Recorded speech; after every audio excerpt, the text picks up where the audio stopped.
In the criminal justice system, the people are represented by two separate yet equally important groups: the police who investigate crime and the district attorneys who prosecute the offenders. These are their stories. Welcome to another episode of Rap in Order. I'm First Class Regg. And I am Taurian B. And how's it going today, sir?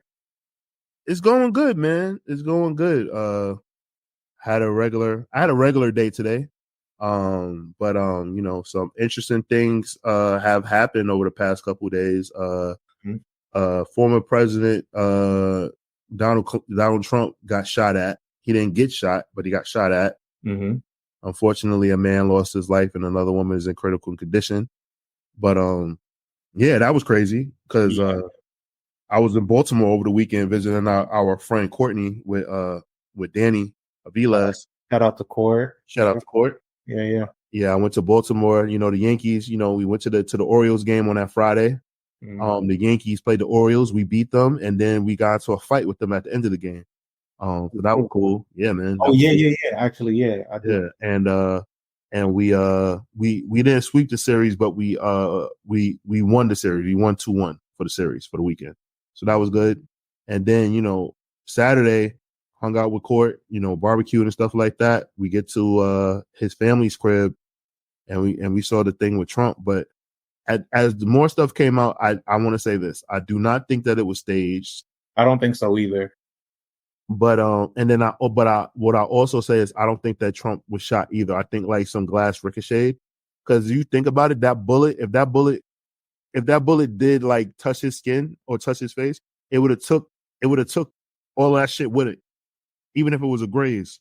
Well, not necessarily, only because, so from what I've seen, like one account put up like a video basically of like not a reenactment, but like a video of like how Trump was speaking that day, because he was speaking like this. He was looking at a monitor, and I feel like the bullet was aimed directly at him, right?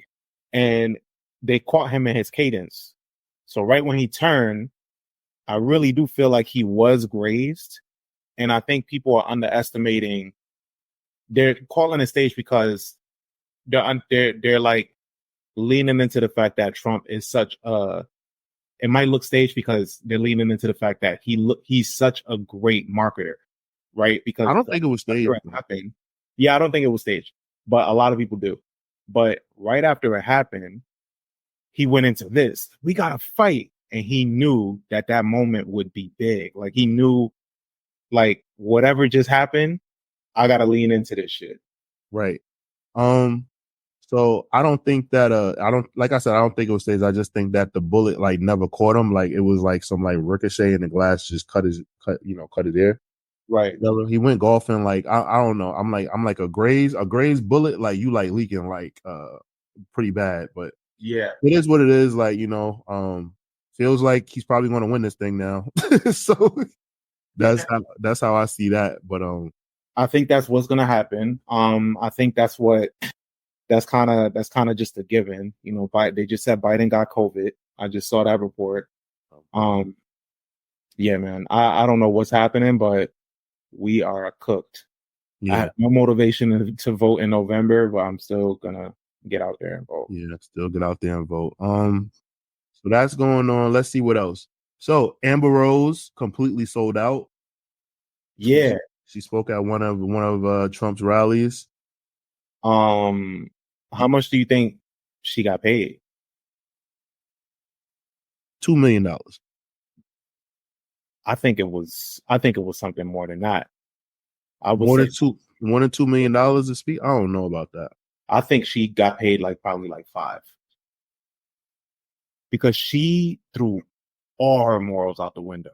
Like, everything that she's been building for years, right? Everything we've seen her build, I think just a guesstimate of $5 million would make somebody do something crazy like that. She was just like, yo, fuck it, you know, fuck all that slut walk shit. Something happened. There's more to it than that. I wish, like, I'm not gonna sit here and pretend like I know for a fact, but one assumption that I have is that I know that for presidential campaigns, you can't use your own money. Like you have to use donations, right? Yeah. If I believe so. So my only reason why I don't think it was more than at least 2 million is I don't know how that works. Like, is Trump allowed to pay her himself? Like, or does that have to come out of his campaign? Like, how does that work to like pay a speaker? Like, you know what I'm saying? Like when they had to like pay like artists to perform and stuff, or like I guess some artists like do it on the arm, like, you know, for free because they're really down with the cause. Like, also good look for them. Like, I don't know how that works, but like, I'm just wondering. But I mean, like I said, I'm down to be corrected. If listeners, if y'all out there, like, you know, like let us know, like how that works. I think for the most part, you're right. It's just that I don't put it past Trump to back a truck into her driveway with some money, or have somebody drop something off to her on some sneak tip shit. But I don't even think she needed that much convincing. Also, like I need that. Yeah, you're right. I'm just saying, I don't think that she needed, you know, it's not even the fact of like what I don't think that she's one of those people that like needed to be, you know, bargained with. They said I think once they said $2 million cash, she said, I'll take it. Yeah. Fuck it. She like, I did it for $5,000. She did like a slow rollout on her Instagram of like just putting up Trump stuff, and then all of a sudden she was doing the speech. I agree. Yeah, that's unfortunate, but it is what it is. So, well, let's talk about what's going on in real time. So while we're recording this, we just saw that Schoolboy Q is banned from performing in Toronto. You hear that? Yeah, it's raining really bad outside. I hear that. Crazy. Jesus. Yeah, I got the window closed. Yeah, so Schoolboy got banned in Toronto. Well, he got turned away from performing. But then he said that there's a TDE ban, which is not surprising. You know, all of this shit going on. I think the Rick Ross incident is probably what made them feel like they can't do that. Yeah, that's true too. Did you see that? Did you see that footage of Steph Curry when Not Like Us was on? Yeah, he says he basically said, "I'm tired. Like, is this the only song that gets played in America?" And LeBron said, "I like it." He's like, "Yo, I like it. I like this song." But did you see what Jermaine Dupri said? No, I did. He said a lot. So I saw one thing that he said, but like, are you talking about like what he just posted? Yeah, I saw the caption. I didn't watch the video. I watched it, but I liked the caption. Okay, you know, the caption. Go ahead. Yeah, the caption. He said, "I just saw Steph's reaction to the Kendrick record, and I thought it was very ironic because what he is feeling is a record impacting the streets, and this new generation is not used to that. I'm sure many of y'all don't understand what I'm saying, so let me know your thoughts." Okay, so if that's so and then he posted in the video, he said that he saw LL Cool J perform recently, and he was saying that like there's no more male hip hop superstars like that, like just feed the streets. He said when LL came out, like he was just worried about feeding the streets, like putting out songs that like kind of like caught everybody's attention. And I thought that was pretty interesting because like I think that the rap superstar that does that kind of thing, like it doesn't exist anymore because the lines get blurred. And I could go into a whole deep dive because I kind of think that it started before Drake, but Drake took it the furthest. Like I think it started with like a Ja Rule and Nelly when they started making crossover hits where they were the singers and not even incorporating R&B singers to like do their hooks and stuff like that. Because it's like they kind of like narrated what the radio sounded like. So follow me, listeners. Because before a rap song that like took the streets, as Jermaine Dupri said, it was a rap song. But now most rap songs that become like huge crossover hits are rap songs that incorporate singing. I'm not anti-singing or anything like that, but like that's what happened. It became this formulated thing where like auto-tune had to be used, singing had to be used, melody had to be used, where it was just outside of the realm of it just being a big rap record. Yeah, and that's because people did kind of unlock the formula that it was a little easier to get your records like in rotation if there was some melody to it. So that's what rappers were doing that. Right. And I get it. It was a sign of the times and everything like that and what was going on. So I'm not mad at it. I'm just saying like that's what happened. Like, you know, so genres started getting blurred. You know, what became big in pop music, like kind of like got switched up, and that was the cause of it. Yeah, I agree. I find that interesting though. We'll see. I am looking for it. Have you heard this? Did you listen to this Common album yet? So I listened to the first 2 tracks. But it was funny because like Danny was like, right now I just can't, Taurian. I was like, all right. But I was enjoying what I was hearing though. Like I was like, oh, this is good. But like he didn't. Yeah. It's a good album. That Common album is really good. Somebody's told. I saw somebody say that it's competing with B. Yeah, I think it is. Mm. But what I don't like that I've seen a couple people say. I saw one particular person say, he said, this Common and P Rock album is what y'all think the Nas and Hit Boy run is. I'm like, yo, shut the fuck up. Why do you have to say that? If you think it's fine, but come on, bro.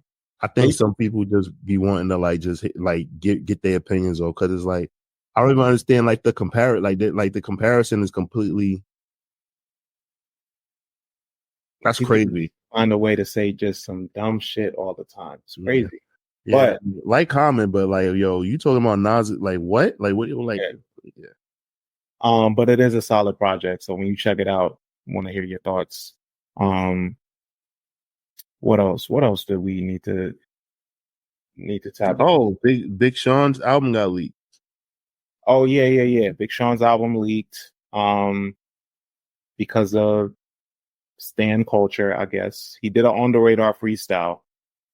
And in the freestyle, people thought at first that he was shooting at Kendrick when he wasn't. He was more directed at Kanye, and he threw like a little jab at Kanye. And DJ Head is the one that got that clarification. So he's the one that he went online. He was like, "Hey, I spoke to Big Sean just to see who this line was about, blah blah blah." And yeah, it looks like he was shooting at another Gemini or whatever. And talking about this person. And it's like, anytime I want Big Sean to get into some spicy shit, like they could have just let that bubble, let people think what they want to think. Because you see what DJ Head is doing, right? What? He's trying to become a more creditable DJ Academics. Yeah, he is. But it's like, bro, you didn't need to hit the timeline and diffuse that. Just let people think what they want for once. Let people think what they want. And then the person, because Drake does it all the time. He let people think what they want. And then the person that he's really talking to, they know. Yeah. Just do that one time. But nonetheless, the freestyle was fire. It was. And I'm looking. I saw somebody tweet and say, "I forgot that Sean created this flow," and I thought that was really funny. Oh yeah, because Drake kind of took it and ran with it, and people, and I saw a couple people like, "Oh, he's rapping like Drake or whatever," and people, it was just this discourse happening, like people didn't know where it originated from. That was all Sean back then. It's really funny to me with that though, because you would think that like Big Sean and Drake would have issues more than any of these rappers. You would think that they would have issues because Sean should be mad. Yeah, I think they probably have in the past, right? And it probably just got like squashed or whatever. But nah, I really think so. I think like why the fuck was like Kanye like sitting there, like he sent all the minions at Drake except for Big Sean. Mm-hmm. Who knows? But I'm just saying, Big Sean should have been going at him, and I think that would have been a very good battle.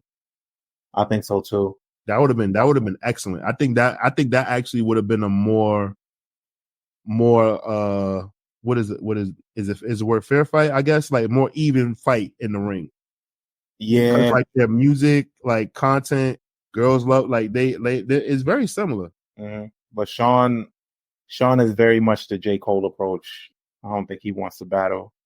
Sean, because Sean just be like, man, I'm a fucking player, man. Fuck yeah, like let's get girls. Pretty much. So I was gonna ask your opinion on something, right? Okay. So I told you my friend Ashley is coming to town. So this is one of my best friends. I graduated high school with her. We went to high school together. And so, like, for whatever reason, she's always I've been in New York for so long, but she's always wanted to visit. And I'm always like, yo, I always have a place for you to come visit, blah, blah, blah. And so just this year alone, 3 separate occasions she was going to come and something happened. So the first time, what happened the first time? The first time she caught the flu, so she couldn't come. Second time, a friend of hers' mom passed away, so she couldn't come. That's granted. That's warranted. Now this third time, she has a boyfriend. She has a boyfriend now. So the boyfriend always knew about me because she's like, oh, I have a best friend. He lives in New York and blah, blah, blah, blah. So he always knew about me. But then now she's like, I'm going to New York to go see my best friend. And now he's like, I don't know this nigga, right? Which I get. I get it, right? But at the same time, it's like, bro, you haven't been around for a full calendar year. Like, it hasn't been a year yet. And that's been my friend since 03, 04. Like, what do you think? Do you think he's wilding, or because to me, I wouldn't say he's wilding. To me, I would say don't come with a complaint unless you have a solution. So I would say put her in a hotel. Yes. I would say, hey, you mind pushing your flight or pushing your flight back or pushing your time back to New York so I can come with you? We get a hotel and then I can meet your best friend. That's simple. Yeah, simple fix. I agree with you. As you know, I have a lot of female friends and everything like that, and I think that most men aren't used to having platonic relationships with the opposite sex, and they just don't see those things as like a realistic or a feasible thing. They're like, yo, you doing all this to go do that? And it's funny because it's like she could easily lie and just say, I'm going to stay with my cousin and just leave it at that, but she's obviously telling her man the truth. Yeah, and she's still sitting here, and he's still sitting here like, nah, this don't seem right. Yeah, but it's like we've never crossed that line. We just like that's dead ass been my friend. Like that's my I get it, but yeah, like, but I do know that like a lot of men don't see that way. I've had a friend tell me, that if I stay at his house and he has to leave, I have to leave when he leaves. I cannot be around his wife without him present. Even though I know his wife and introduced him to his wife. Interesting. Yeah. That's nuts. Some men have certain principles, bro. Like I have like some men just don't think, and it's really funny to me because I'm like, well, what kind of like woman do you think that you have where you think that like a man can just be like, come here, woman? But yeah, like what you think about to happen? Yeah, but nah, like that's a thing, bro. A lot of men, like, they be like, yo, I'm not leaving no man around my woman. And, you know, they think like men just can't help. And, you know, it's that shit's nuts. But I mean, and you know, like we grew up watching like Jerry Springer and all of those and Maury and shit. Yeah. But, you know, unfortunately, there are a lot of men out there like us, but there's also not a lot of men out there like us that can have female friends that can, you know, like hang out or be around us and stuff like that. So. No, yeah, you're right. Yeah, that's more so of the thing. He probably doesn't have a girl that he's friends with or whatever like that. So right, he can do that with. Yeah. But yeah, he absolutely, if he really got a problem with it, like that absolutely should be his solution. Yeah, offer up a solution, bro. Be like, yo, I'd actually feel more comfortable with you staying in the hotel. Here, I'll put you in a hotel for a few days. Yeah, or, New York, or put this off, and I promise later this year we're gonna go. Yeah, something. That's a simple fix. Like if you're gonna raise hell like that, and like you don't feel to act comfortable, I don't see what the problem, because it's like she's coming to New York regardless. So it's like, yeah. And that's another thing is like she's telling him I'm sorry to like stay on this. She's telling him the truth, right? She could have easily lied, and he probably wouldn't have thought nothing of it. I know, but she told him from jump, like because she'd been planning this trip forever. She said, I have a best friend who lives in New York. I'm gonna go see him. And he was always like, okay, you know, but then, you know, of course, like once feelings got stronger, And now it's like, yo, you really going out there and you staying with him? And it's like, yeah, I've been telling you this. Yeah, I mean, it happens. I've definitely gotten like had weird interactions with on both sides. Like girls I've dated, like thought that some of my like female friends was like, yo, like she really your friend, and then like some of my homegirls that's in relationships, like, is he really your friend? You know, so. And then sometimes, you know, I ran into some pretty cool situations where I actually became cool with the boyfriends, and then it became weird because if they broke up, then I can't be the friend. Like, yo, you introduced me to this great guy, and now I can't be his friend anymore. Yeah, wow, really be like that, man. But I know listeners are gonna chime in and let me know what they think. So yeah, man, please help Regg. Yeah, I'm not bugging. I mean, by the time they hear this, she'd be here. I think she's supposed to come in tomorrow. So okay, you guys know how that goes. So for the album that we're doing today, this gentleman has been around for some time, and he continues to like build on the excitement and live up to his name. Like I feel like his creativity is on another level as an artist, and he just keeps upping himself. I think one of the audience's mistakes was actually realizing his pattern of dropping music, because now he's falling back. They realized that he was dropping every 2 years. They called it out, and now he's like, you know what? I'm gonna take my time. Fucking people, man. And now we all suffer because this is the third year. It's been 3 years since this album came out, and it still holds up in my opinion, but we'll break it down a little further. And I'm talking about Tyler, the Creator, and his album Call Me If You Get Lost. It's his 6th studio album. It was released June 25th, 2021. It was narrated, of course, by DJ Drama, who's obviously famous for Gangsta Grills. And this has features from 4-2 Doug, Young Boy, Never Broke Again, maybe a Young Boy, Ty Dolla $ign, Lil Wayne, Damo Genesis, Brent Faiyaz, Lil Uzi, Pharrell, Tizo, Dana Hughes.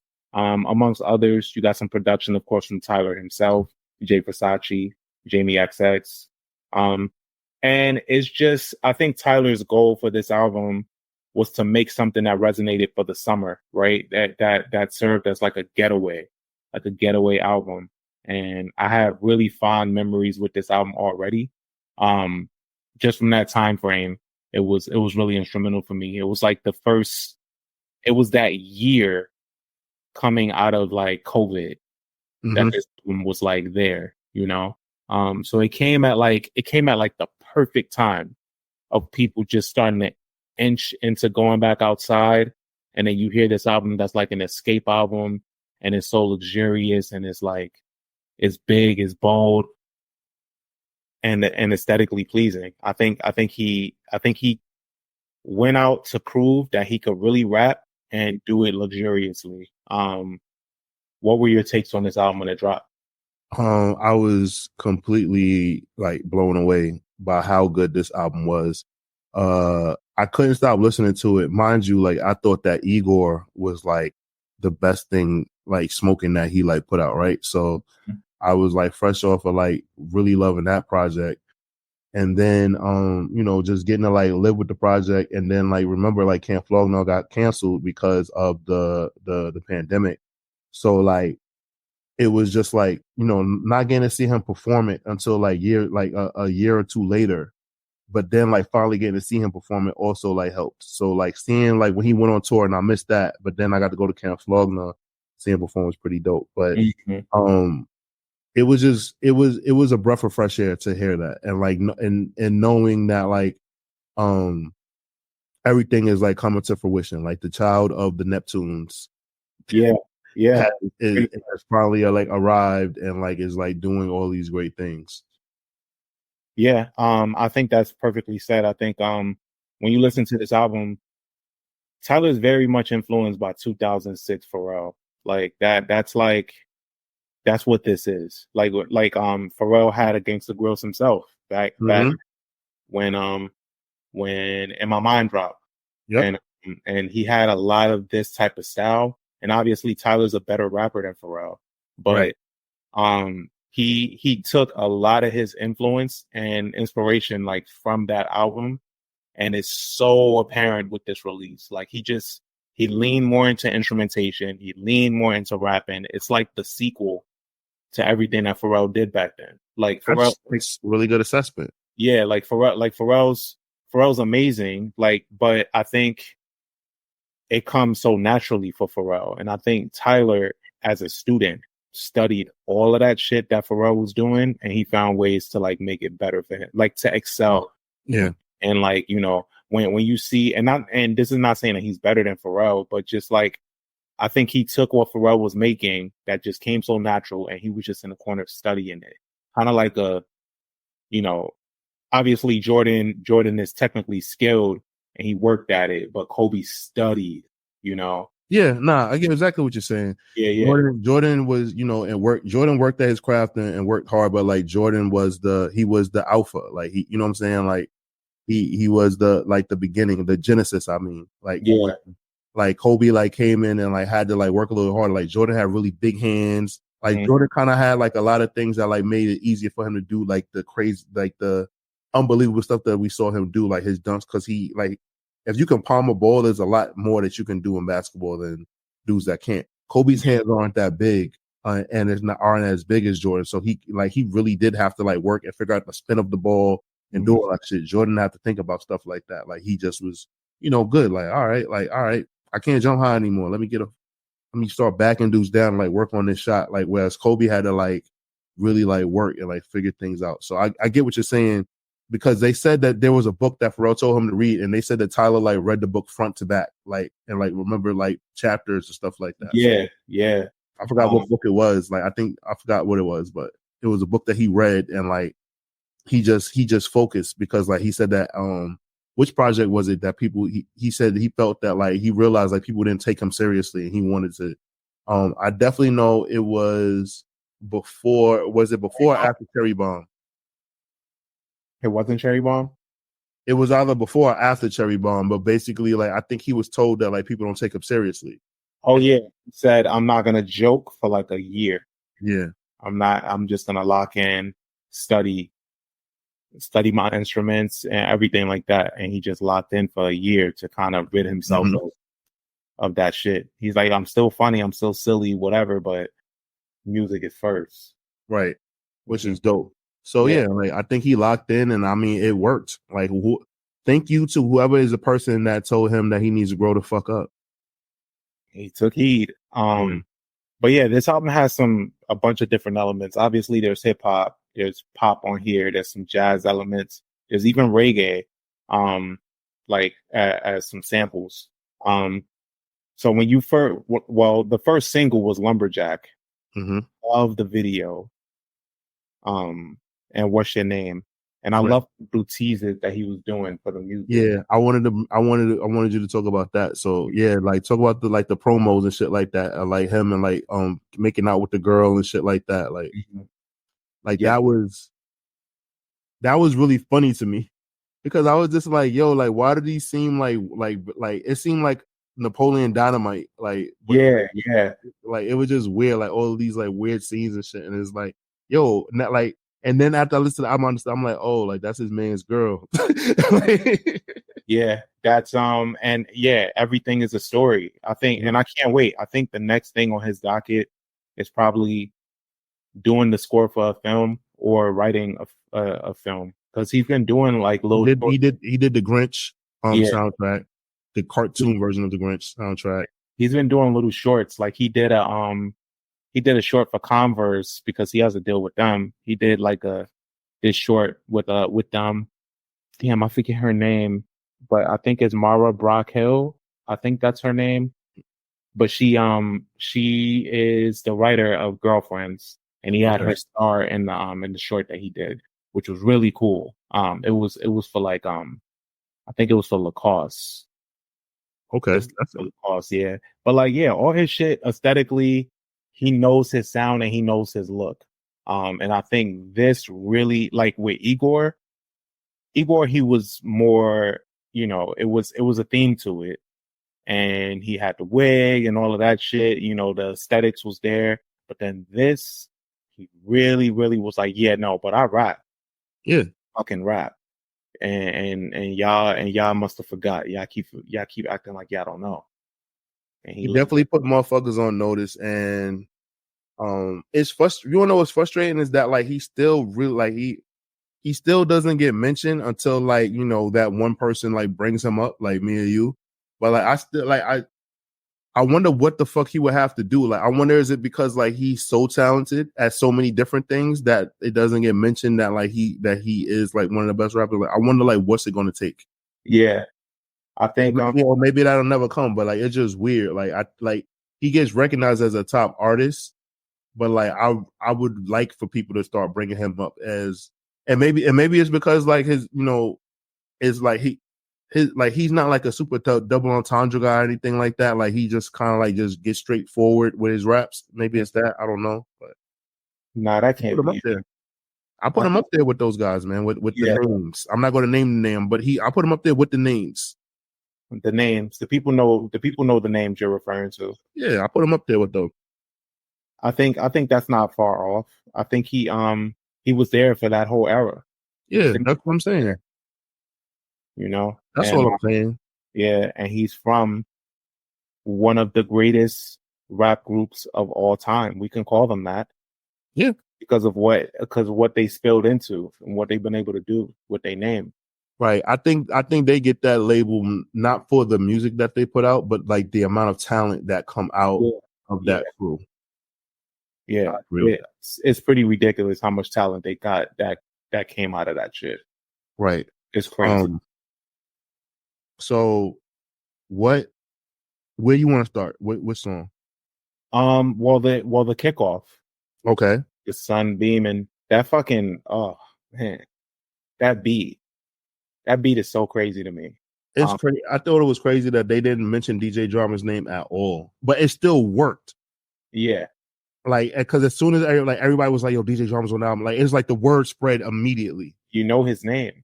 Yeah, you know his name. I just thought that was cool. Produced by Tyler and Conductor because it's from a Conductor beat. But yeah, this shit is just so effortless. I love how this album kind of re-energized DJ Drama. Like it put him in a lot of different conversations. Right. People just started overusing him when I think they should have been exploring other DJs now. Yeah. After this, because I think the DJ concept on main albums is a concept I really like. Like it because shit, we had 𝘠�㈺ on Damn. Yeah. Mm-hmm. It was fresh. Like that felt good to hear him on that. I just want to hear DJ Clue again, man. You should. Yo. I want to know who's going to get DJ Clue out of retirement. I know he's not really in retirement, but like I wonder who's going to get DJ Clue to host that album. Yeah, Clue is chilling, bro. I don't think he want none of this shit. If you want to know who should use DJ Clue on a project, I don't know how he would do it, but like it would work. Drake. Yeah, you know what's funny? He used Who Kid as a one-off. Mm-hmm. I wanted him to lean into that. He just used them on push-ups, and that was it. Yeah, I feel like Drake has some really dope shit in his vault, like on some Paisley Park shit that like we'll never get to hear. Yeah, I know. He has a lot of shit. I can only imagine. Yeah, ladies and gentlemen, I know that was low hanging fruit, but seriously, Drake and DJ Clue would fucking set the streets on fire. Yeah, they would. If Drake want people to forget about what's going on, just do that because we'll talk about it. Yeah, no matter what he does next, we're gonna talk about it. But that would be fire. But yeah, no. Nonetheless, this Tyler intro is amazing. I think he really, really talks his shit, and it's a perfect kickoff. Right. Call me if you get lost. That's the whole theme. Mm-hmm. Whole theme, and he leans into it. Yeah, like and it's funny because like his fashion line Lafleur is like also like very like it, like when you look at it, really like he really told this story. Like he was like, this is how I want it to sound, how I want it to look. I wanted to like feel like luxury. So like it's funny because like pretty much like he created his own. It's like a cross between. It really is like a cross between Lacoste and Louis Vuitton. Yeah, it is. It's like Louis Vuitton and Lacrosse like mix brands together, and like that's what LaFleur is. And then like he has like his streetwear brand, Golf Wing, and that one does well too. But like it's very dope what he did, especially like with this album visually, like the look that he had, like he stayed with it when he attended the Grammys and stuff like that. So very cool. Yeah, everything is purposeful, man. For an album rollout, he really sticks to that look, so you can get familiar. Like I love that. I love about it. I wanted to. Okay, what song you want to talk about next? Let's see. I mean, well, shit. Corso. Okay. Corso was insane. It is. I'm gonna buy a boat. That shit, yo. It's so good. The beat is incredible. Of course, it's produced by Tyler himself because he handled majority of the production on the album. The video is crazy. I think it was like this party setup. He's performing on a table. He's jumping table to table while he's performing the lyrics. Really, really fresh visuals as always. Which one did you want to talk about? I wanted to talk about Lemonhead because I did not expect to hear 4-2 Doug on here. Oh yeah. Like in a good way. Like it was like a pleasant surprise. Like, oh, like so I was doing my best to remember my first time listening to this album and add it into my notes. I went into this album completely blind. So I didn't look at features. I didn't look at anything. So I'm just hearing all this shit for the first time. And like, I'm just trying to remember as I'm making notes for the project, remember it the first time I heard it. And I'm just like, yo, I was so excited hearing this and I don't get excited listening to albums anymore. But there was so many. I don't get like excited no more. Huh. Yeah. I think Lemonhead stood out to me from when I first heard it. Because it's just so grand. Like dun, dun, dun, dun, dun, dun. Like it just sounds like it sounds like it could be played at like a rally or some shit. Like it's dope. It's a really grand sound. Did you watch the stream for Camp Flogno last year? Yes, I did. So when he performed this shit, yeah, like, oh my God, yeah, like, and he should be in the lineup this year for it any day now, probably. You think so? You think this soon? What does he? How soon did he announce it last year? If I'm not mistaken, like we didn't get that till like the fall. Like, cause the tickets are sold, so he just like, so he chilling. Yeah, he already got his lineup. He chilling. He just gonna break the internet when he does release it, and there's gonna be some surprises. What's your name? Like he's very good at like capturing nostalgia. Yeah, like what like this is 90s R&B right here at its core, like on some like H-Town, kind of shit. And I'm like, I just couldn't believe how good this song sounds. Like my mother loves this song. Oh yeah. Shout out to Thomas, my little brother. Like he's a huge Tyler Creator fan. So they in the car, like Thomas got the well, it's not the aux anymore. Damn, I'm old, right? Thomas got the Bluetooth, so he controlling the radio. And like my mother loves this song because it sounds like music that was played in her 20s.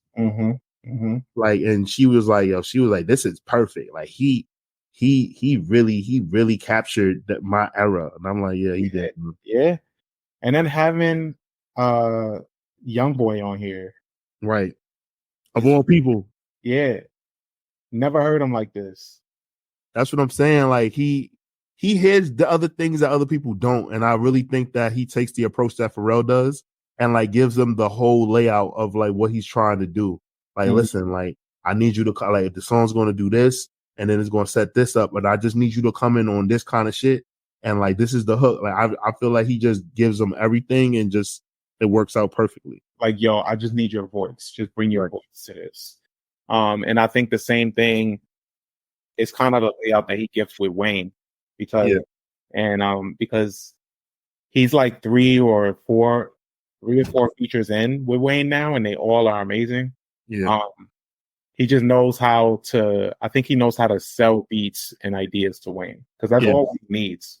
Yeah, that's all. Yeah, because I mean, I hope that at least one time they were in the studio together. I hope so. Yeah, I hope so. I think Wayne Wayne is one of those artists that like and we talked about this before, like he just likes to show up and just rap. Mm-hmm. Like, he don't want no art direction or nothing like that. Like he just want to rap. And I think Tyler does that for him, and I think that's why they work so well together. I agree. Case in point is their collab on this album, Hot Wind Blows. Yes. Yeah, Hot Wind Blows, produced by Tyler. One of my favorite songs on here. It's a spin on Penny Goodwin's 1974 song Slow Hot Wind. Of course, DJ Drama pops up on here. We all got our toes out too. It reminds me of it reminds me of the Quincy Jones song that he used in Austin Powers. Mm-hmm. Yeah. It does. And I know it's not from Austin Powers, ladies and gentlemen. Just that, that's the first time I heard the song. I know that it's from somewhere else. Yeah. Travel to keep the block hot, driver. Open the door for me, my hand hurt. Like his way of flexing is so funny and just so casual. Yeah, it's casual, but if you really look it up, you're like, that's expensive. Yeah. Really. Where the fuck we at? Oh, the driver gotta remind us. Oh no, the pilot gotta remind us. Yeah, he floated on this, and then Wayne with the slam dunk. I would love a project from them. Oh man, yeah, it's funny. Like sometimes I get project the first time that Wayne and 2 Chainz gave us that project, I was like, this is cool. I didn't need the sequel. I didn't need a part 2. Yeah, one-off. Like, just give me a one-off. Yeah, man. Sometimes it's so funny. Like certain artists, they be like, we couldn't make it work, and it's like, why couldn't y'all? Mm-hmm. Y'all talented. Yeah.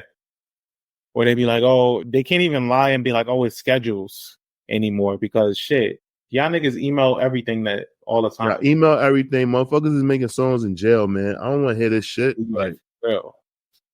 Max B sounds great. Yeah, he does. He's already getting fitted for jewelry and shit when he comes. Yeah, it's crazy. Fucking Max B. French Montana tell us one more time that it is coming out. I'm gonna lose it. You and me both. But yeah, let's see what else on here that really stands out. Well, Massa, Storytelling Tyler. Yeah. And which is also produced. I think that second portion of the beat is produced by Pharrell because it has that 3 count. Dum, dum, dum. Yeah, or 4 count rather. That whole second run is produced by Pharrell, I believe. I think that's imagine how cool it is to have like Pharrell as like your mentor and like you could just hit him up about shit and like you probably like the craziest ideas in the middle of the night. Yeah, bro. I swear, man. You don't even understand. Like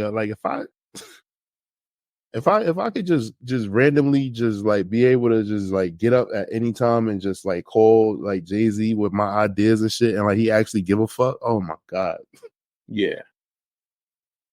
The idea, is there something that from Jay-Z that you want to see that you haven't seen?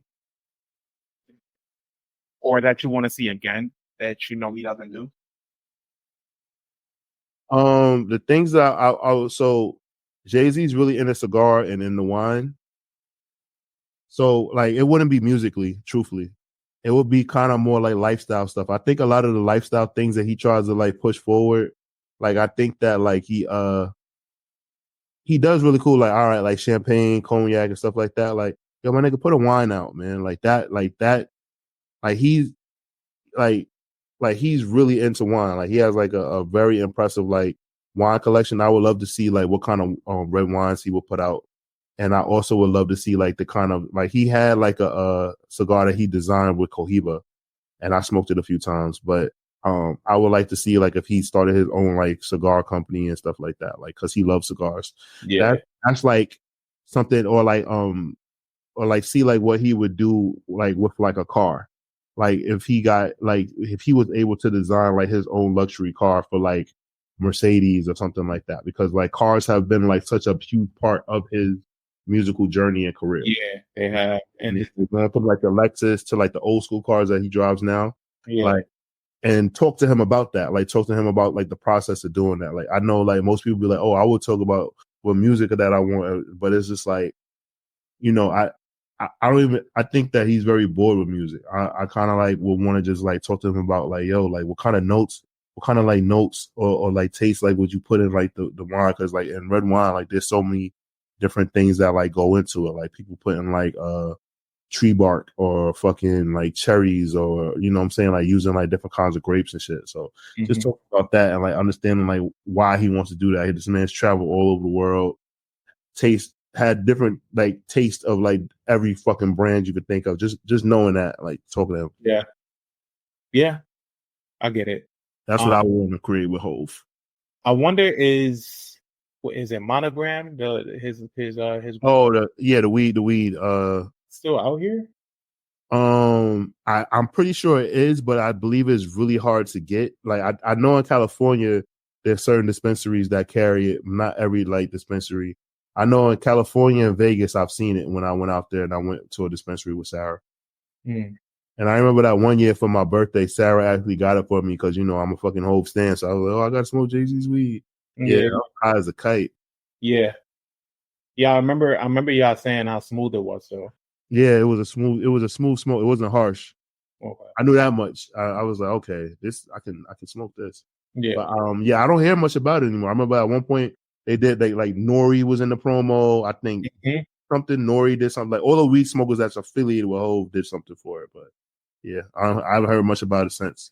Yeah, same. Let me see. What are your other standouts on here? Juggernaut with Uzi. Okay. And Wilshire.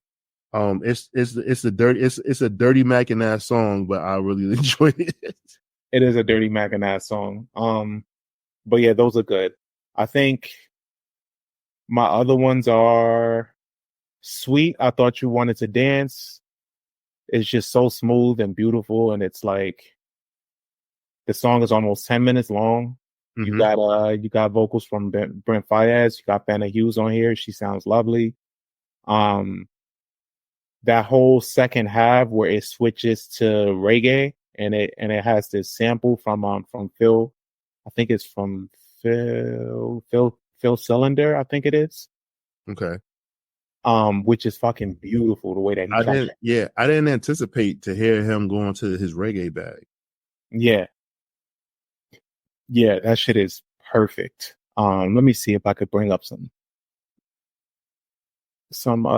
he didn't reveal the entire outro was actually redone just before. Oh yeah, so just before release they redid the outro, him and Vanna Hughes. That whole ending, like, which I love. I just put this song on just because it's just a beautiful song. Like you don't even have to be taken in. I clean the house to this album. Yeah, you really can. It's just a really, really solid song. And then that leads us into Mama Talk, which I love. Where do you think that's really his mom? I think so. Yeah, okay. His mom's as hood as hell. I love it. Yeah, she's like, his daddy fine, I'm fine. What you thought? His mama fine, bitch. Yeah, I hope so. I hope that's his mom. Like, you want to know what? Now I want to look it up and see if that's really his mom. Yeah, I hope that's his mom. It makes it all the more better. Let me see. What's her name? The only thing is like she doesn't have the same last name, and so now I gotta Google and see what his mother's last name is. Yeah. That's her? Yeah, that's his mom. Fucking lit.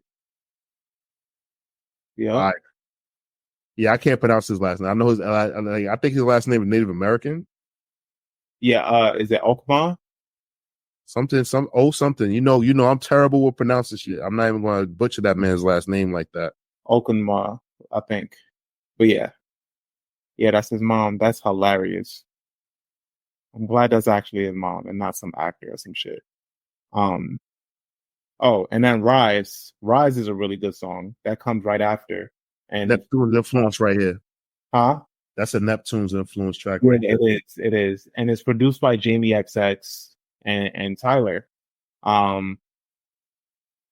Which the beat is fire. I think toward the end, he has his darts that he throws at who is it? Let me see.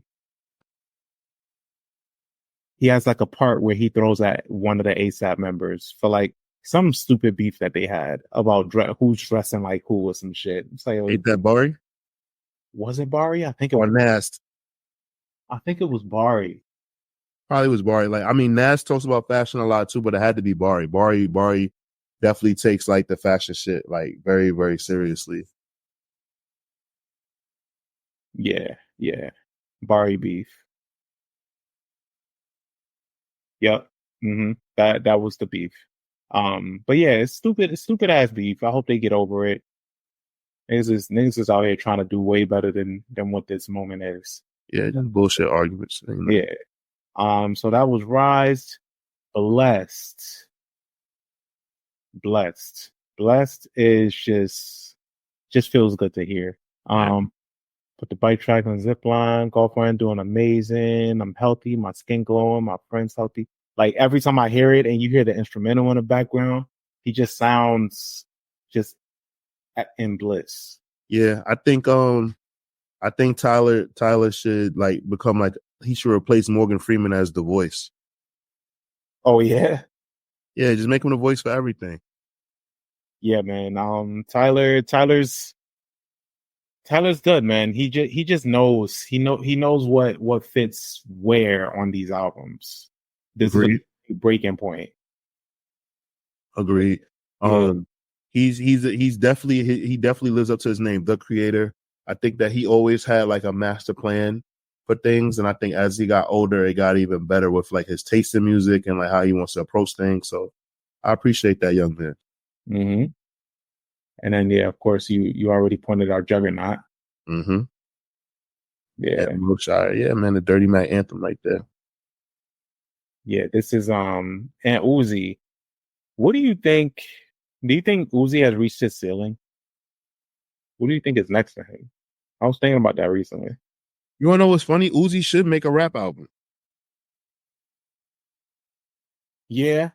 It's like he does everything but like what he got signed for. Like he does like I get it, like he like ventured out into other things because like, you know, it was born, but it's like I think what would ground Uzi or like give Uzi a second breath is just to make a flat out just straight rap album. He raps really well. That would be a crazy pivot though for him. I just think it's funny because it's like that, like that's what got him his deal and got him signed. Mm-hmm. And then like he started doing other like, you know, experimenting, and I get that, but like, yo, Uzi, make a rap album. I think that would be great for him. It's such a great pivot. It gives you more conversation. It'll bring new listeners to him because it'll bring dudes that like thinks that he don't even rap and that he does like a whole bunch of bullshit, bring them right to him. Like just make a rap album, dog. I feel like that's a no-brainer. Yeah, I mean, I don't disagree. I just think that his image is so embedded in like this rock and he has like this rock star image. And if I'm him, I'm bored with that right now. I like, you know what I'm saying? Go back to you from Philadelphia, bro. Go back to your roots. Yeah. Do a song with Meek. Yeah, like he should. I'm telling you, I really think he should make the more. Like I think he should grow a beard, like Freeway, all that shit. There's not enough Philly artists. There used to be a lot of togetherness with Philly artists.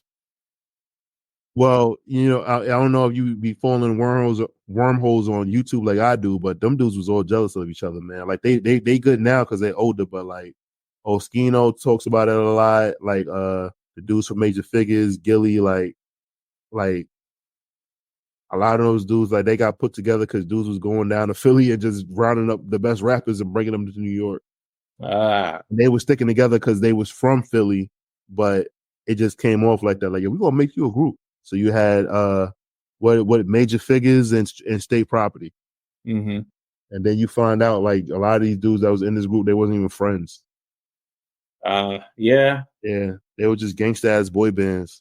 No disrespect, but gangsta ass boy bands. I mean, those are really out here. So for real. So I get it, but I guess you're right. I just never looked into that, but you're right. I think with this album also,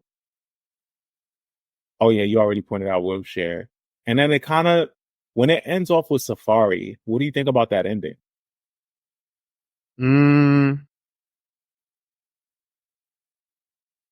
It was an interesting one. Yeah, I didn't anticipate it, but I think I just don't know if it should have ended with Safari. I think 𝘊𝘭𝘭 sounded more like an ending. I mean, I make the mistake. When I listen to the album, to be honest with you, I make the mistake and think that 𝘊𝘭𝘭 is the last song. Yeah, because it sounds like he's rapping for like almost 9 straight minutes. Yeah, Failed relationship, somebody ended up with somebody else, and just this whole thing, and it's just so beautifully written that I think it really just should have really been a conclusion. right. I get what you're saying though. Like, I mean, because they're like, he has like the estate sale version and everything like that, and it has like more songs and more like and more features and everything like that. But like, I don't know. I kind of don't like Safari. Just like, I treated Safari like it's like one of those extra tracks like at the end of like old Jay-Z albums versus it being the last song on the album. Like, I feel like 𝘊𝘭𝘭 was a perfect ending. Yeah, same. But other than that, this album is sequenced to perfection. There's not much that I have to complain about it. I just think that I think Tyler really lives in these moments. For he's so good at promoting himself, and I think for his next arc, I want to see what he pulls from this and continues to like do, because I think his production is only getting better. I think he's only gonna like become more of a full artist and somebody that people can't ignore anymore. And it's pretty rare. Something's got to give, man, because I want him to be the biggest rapper in the world. So I think it's rare that he's on his 6th album and his audience is growing. He hasn't plateaued. He hasn't like reached his ceiling. His ceiling it seems limitless right now. Everybody knows. He knows what's cool. Yeah, exactly. He knows what's cool. And for some reason, it seems like because it's not shocking to me that my brother's a fan, but my brother discovered him because he saw Loiter Squad when he was a kid. Like, he didn't even hear the music first. So that lets me know. And like, he said that he didn't discover Loiter Squad until like 2012, 2013. Wow. And then he said that he started getting it. And then, what fucking song did I play for him? It's a song with is it Smuckers? With Lil Wayne and Tyler? Yeah. Well, they got a couple songs, but probably Smuckers. Well, no, it was Smuckers. It was Smuckers because that's on Cherry Bomb, right? Yeah. So I was playing the Cherry Bomb album, and he heard me playing it, and my little brother he's like a little sponge. Opposed to like him asking me a question, he'll like hear something and then go listen to it for himself and then come back to me and give like his critique. It's really cool. I love that relationship that me and him have. But long story short, that's what he did. And then he was like, he put 2 and 2 together. Like, oh, this is a kid that I saw on Loiter Squad. I like Loiter Squad. So now my big brother is listening to this. Mind you, I was listening to Smuckers for Lil Wayne's verse. Yeah. He could have easily become my Lil Wayne stan. Generations. Yeah, man. Yeah. That's cool. That's funny how that happened. But yeah, I think that I guess we're making our way toward our time for that rating. You want to go first? You want me to go? Yeah, I'm comfortable giving this a 4.5. I enjoy this album a lot. I think a lot of it has to do with the time frame that it came in. It was the perfect lightning in a bottle. He captured it. Everybody wanted to feel good. He made a feel good album, and he was able to be lyrical with it. He was able to experiment. He was able to offer grade A production on this album. I think it's a record that's gonna just keep getting better with time, I think. Okay. I give this album 4 waffles out of 5.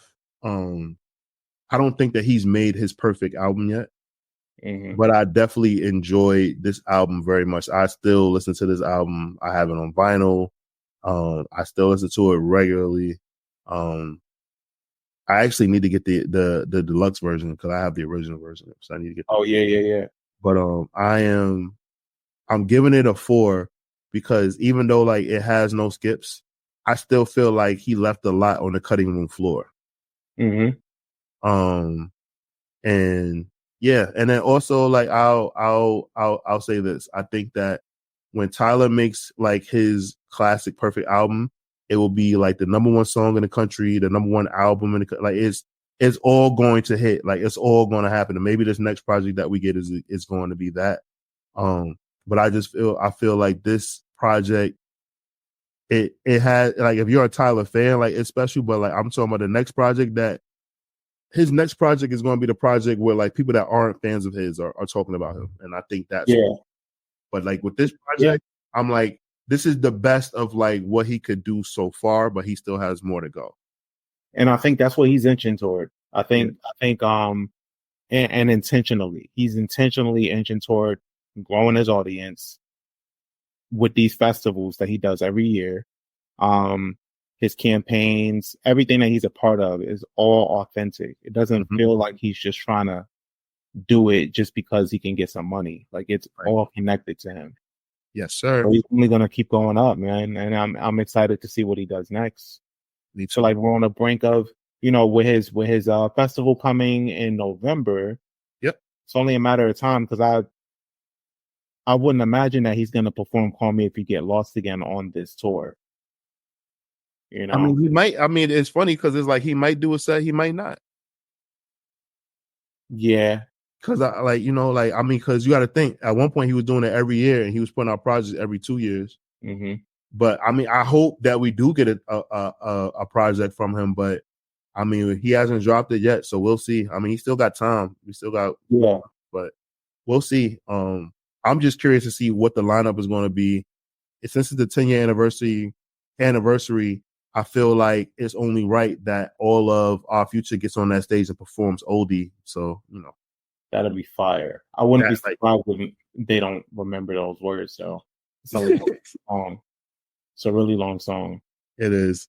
I think so. I think they'll work on it. I mean, it's short verses, so they should be able to. Yeah, a lot of them performed at last year's Can't Fall Enough. So, I think it's possible to get all of them on the stage, for that kind of moment. It's a 10-year anniversary. Like, I think is something that needs to happen. So, yeah, I would agree. I agree. But for listeners, viewers, let us know what you think. If you follow Tyler, the Creator, and you've been studying his career, what did you think of this album? Do you think it is, do you think it's a step up from his previous releases? Like, how do you rank it? Let us know in the comments. I'm First Class Regg. I'm Taurian B. And we're out of here. Catch you guys next time. Dun dun.